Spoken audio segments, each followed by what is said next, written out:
কাঠবিড়ালি এখন আমাদের বেশি জমির মধ্যে কাঠবিড়ালি আছে, দেখো চুল কাটছে। ও মা, না তো চুল কাটছে না, দুটো হাত মুখে নিয়ে কুটকুট কুটকুট কুটকুট কুটকুট কুটকুট কুটকুট কুটকুট কুটকুট করে কি খাচ্ছে, কি খাচ্ছে, কি খাচ্ছে, কি খাচ্ছে জানি না বাবা।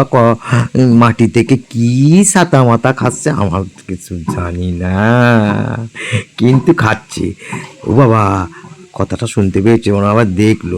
তবে জানো বন্ধু, কাঠবিড়ালির একটা বিশেষত্ব আছে।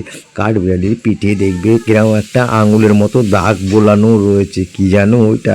কথিত আছে রামায়ণে নাকি যখন সাগর পারাপারের সময় ওই পথ নির্মাণ হচ্ছিল, তখন সবাই বড় বড় পাথর ফেলছিল, আর সেই সময় কাঠবিড়ালিও মুখে করে ছোট্ট ছোট্ট ছোট্ট ছোট্ট পাথর নিয়ে গিয়ে সমুদ্রে ফেলছিল।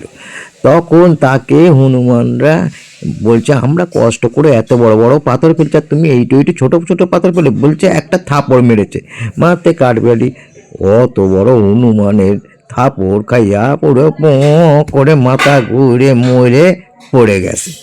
তখন ওর শ্রীরামচন্দ্র ওই কাঠবিড়ালির পিঠের উপর হাত বুলিয়ে দিয়ে তার জীবন দান দিল।